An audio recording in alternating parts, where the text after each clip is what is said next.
prescriptions. This is nationwide. This isn't just in Colorado. A second American journalist is harmed in Ukraine as Russia closes in on the capital city. We crossed a checkpoint and they start shooting at us.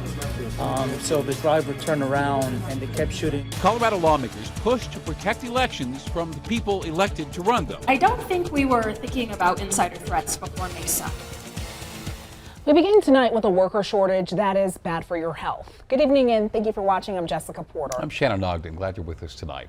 Our Contact Denver 7 team keeps hearing from people desperate to get the medicine they really need, but they're struggling to get basic prescriptions filled. Consumer investigator Jacqueline Allen joins us now. And Jacqueline, people are telling you they're stuck waiting in long lines, even for prescriptions that are already delayed. That's right. Bottom line, Colorado needs more pharmacists and pharmacy techs.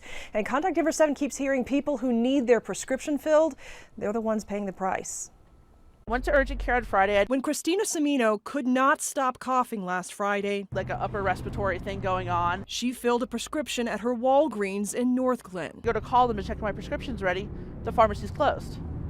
I'm like, you gotta be kidding me. So I call again, pharmacy's closed. Turns out her Walgreens has new hours, closed all weekend long. She says they could not transfer her prescription even to another Walgreens. They see it in the system, but they can't release it because it's narcotic. It's stuck at this particular location. I spent the whole weekend in pain, coughing my brains out. And honestly, I just want to breathe. I really just want to breathe. For months, Contact Denver 7 has been reporting on long lines, delayed prescriptions, and staff shortages at Colorado pharmacies. Certainly in Colorado, shortage of technicians is a real problem. Emily Zadvorny is the executive director of the Colorado Pharmacists Society and says between the pandemic, low pay, and difficult working conditions, We're seeing a higher shortage and a higher percentage of people leaving in our retail chains.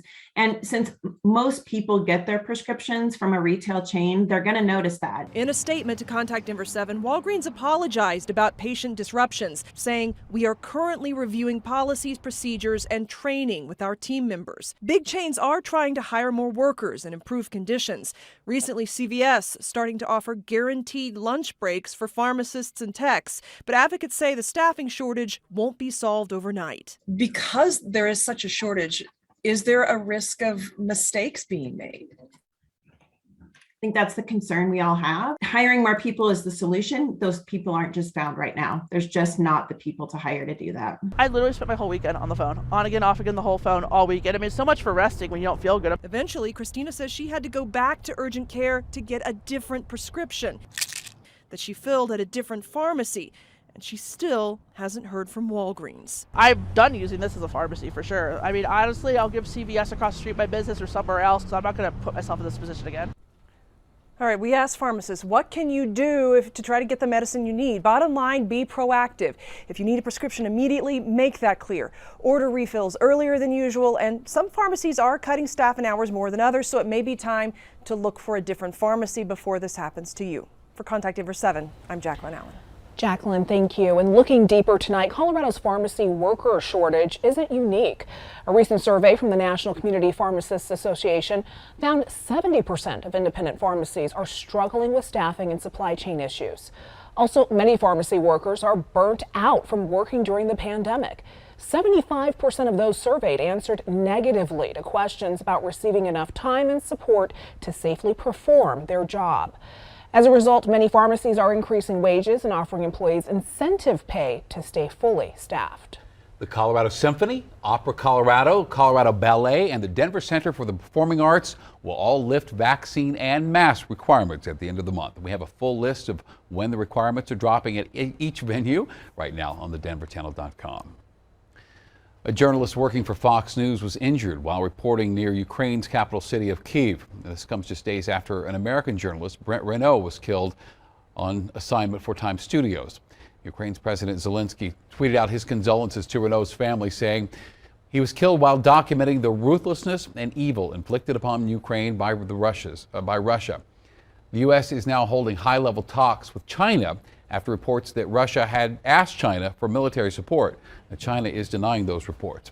And the UN now says more than 2.8 million refugees have fled Ukraine since the war began. Oil prices in the U.S. are now below $100 for the first time since March 1st. The cost of a barrel fell more than 8% today, down to $99.76. But the price for a gallon of gas in the U.S. is still hovering around $4.33. In Colorado, we've avoided hitting $4 a gallon. Right now, our average is $3.97. All right, we're about 8 months away now from the midterm elections, and Colorado lawmakers are taking steps to make sure the state's elections are protected. Today, Colorado Democrats unveiled a bill that will put more election security measures in place. Denver 7 politics reporter Megan Lopez was there. And Megan, they're hoping to get this in place before the November election.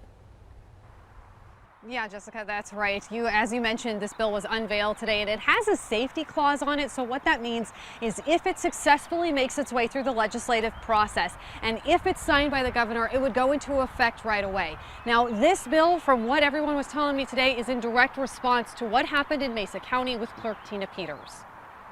Questions from the committee? On the same day, Colorado lawmakers debate a bill that would do away with all mail-in voting in the state. Today, we are announcing the introduction of a critical bill. Democrats unveil their own to add more protections around the state's election system. A bill The floodgates of election disinformation have opened. Colorado Secretary of State Jenna Griswold says stems directly from Mesa County, where Clerk Tina Peters was recently indicted by a grand jury for alleged election tampering.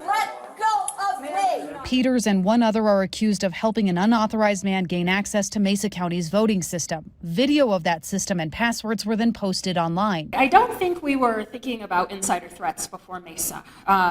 We have lots of safeguards, but the idea that someone elected to uphold elections would try to destroy from within was shocking. Senate Bill 153, otherwise known as the Colorado Election Security Act, does a few main things. First, it increases security measures by requiring key card access to voting equipment rooms and year-round surveillance. It prohibits unauthorized imaging of voting equipment.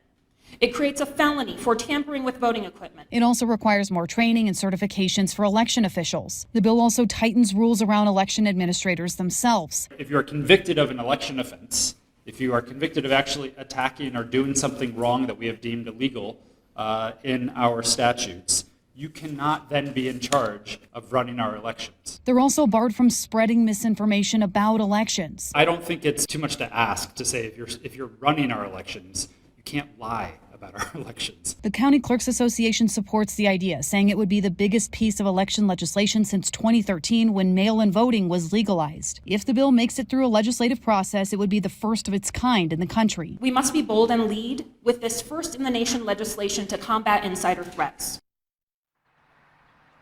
So for its part, Colorado Senate Republicans sent us a statement saying, quote, our senators will be tracking 153 as it progresses, and we sincerely hope the opportunity for bipartisan collaboration presents itself when the bill is considered. That bill was officially introduced in the Senate on Friday. It faces its first committee test in a particularly difficult committee tomorrow. I'm live in front of the Colorado State Capitol. Megan Lopez, Denver 7. Megan, thank you. And the Colorado House passed the Reproductive Health Equity Act today. This weekend's second vote on the bill passed after 23 hours of debate. Today's third vote went much quicker and passed by a vote of 40-24. That bill will now move on to the Senate, and you can read more about the bill right now on thedenverchannel.com. Do you know what this is? A bike? This is a pedal. A proper reintroduction to Colorado. After their moving trailer was stolen, a family now has most of their things back, plus a little extra thanks to Denver 7 Gives donations. We feel more than welcome. We are just so overwhelmed and blown away. And free beer is back. The Coors Brewery in Golden is bringing back tours. And Broncos country says goodbye to Teddy.